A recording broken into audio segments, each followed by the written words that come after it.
L'effet Coolidge, l'enfoiré qui va ruiner ta vie. T'inquiète pas, on fera un second round. Je sais que vous l'avez comprise. Vous avez chiné une nana sur Tinder, et vous avez trouvé une petite Sophie pour vous faire oublier votre Céline. Après quelques triviales conversations et un café, elle a accepté de vous revoir, donc vous saviez que c'était le moment d'obtenir les gains de votre investissement. Votre système parasympathique fait le boulot, et vous avez une bonne érection. Mais voilà que votre système sympathique, qui ne l'est plus tellement à vos yeux, s'emballe au bout de 2 minutes et appelle au déclenchement de l'éjaculation. Merde. Avec Céline, vous teniez 20 minutes easy. Pas de panique. Au bout du 3e round, vous retrouvez un temps de copulation correct. Vous venez d'expérimenter l'effet Coolidge. L'intégralité de ce phénomène est sûrement à l'origine de 50% de la misère que l'on retrouve dans la littérature. Du moins une partie de l'effet Coolidge. Et j'espère que je vous ai décroché un rictus, car l'intégralité de ce phénomène est sûrement à l'origine de 50% de la misère que l'on retrouve dans la littérature.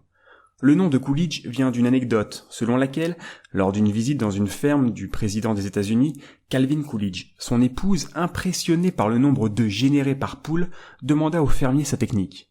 Celui-ci répondit que chaque coq accomplissait son devoir des dizaines de fois par jour. « Expliquez cela, monsieur Coolidge » dit alors la première dame. Le président demanda à l'agriculteur si chaque coq cochait la même poule à chaque fois. « Non, répondit-il, chaque coq dispose de nombreuses poules. »« Ah, expliquez ça à madame Coolidge » répondit le président. Vous avez compris le principe, c'est très simple. Vous prenez un vertébré, vous lui faites expérimenter des sessions de sexe jusqu'à satiété sexuelle ou émotionnelle avec le même partenaire et il s'en désintéressera. Mais mettez-lui une nouvelle conquête dans les pattes, et il retrouvera sa vigueur perdue. C'est valable dans une moindre mesure pour les femelles également. En changeant de partenaire à chaque fois, le temps d'éjaculation n'augmentait que très peu alors qu'il passe de 2 minutes à 17 minutes au bout de la 5e fois avec la même partenaire. Et pour en revenir à Céline et Sophie, il y a fort à parier que votre temps d'éjaculation était pareil au début avec Céline. Des scientifiques ont fait des tests sur des rats qui ont mis en avant qu'en changeant de partenaire à chaque fois, le temps d'éjaculation n'augmenterait que très peu, alors qu'il passe de 2 minutes à 17 minutes au bout de la 5e fois avec la même partenaire. Plus on couche avec la même fille, moins on déclenche de dopamine. Comment ça marche ?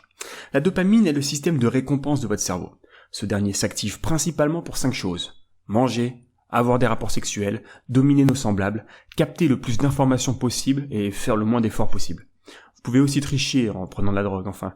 Il est tellement puissant que la simple anticipation de ces activités déclenche des pics de dopamine.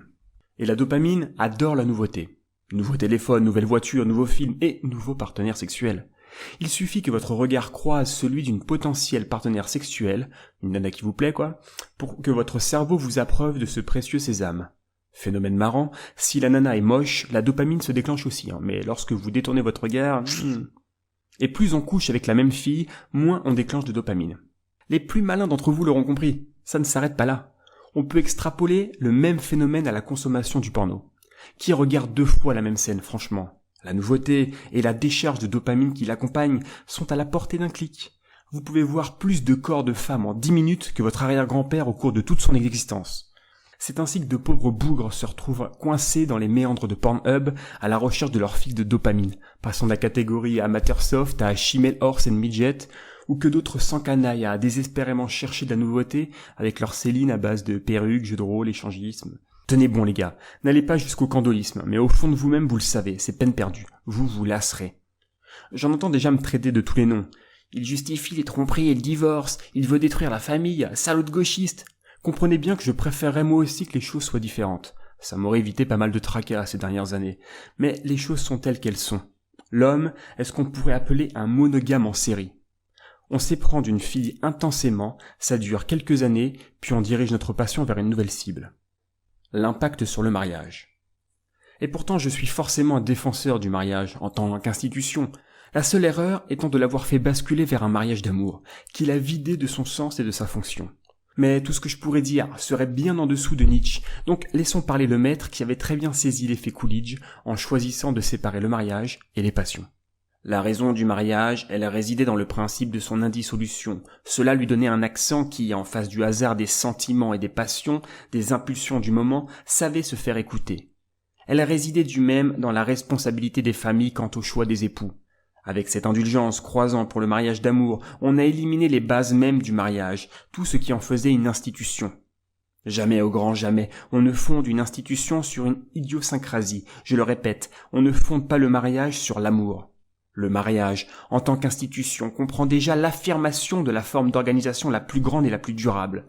Si la société prise comme un tout ne peut porter caution d'elle-même jusque dans les générations les plus éloignées, le mariage est complètement dépourvu de sens. Le mariage moderne a perdu sa signification. Par conséquent, on le supprime. Nietzsche, le crépuscule des idoles. Enfin, pour finir sur une note plus légère et positive, ça veut aussi dire que si vous tombez sur une fille maquée, même si elle est maquée depuis des années, surtout si elle l'est en fait, il y a sûrement un mec qui en a marre de la besogner. Alors foncez. Cet article est signé Nîmes, puis lu par Super Barbu. Abonnez-vous et suivez-nous sur rage-culture.com.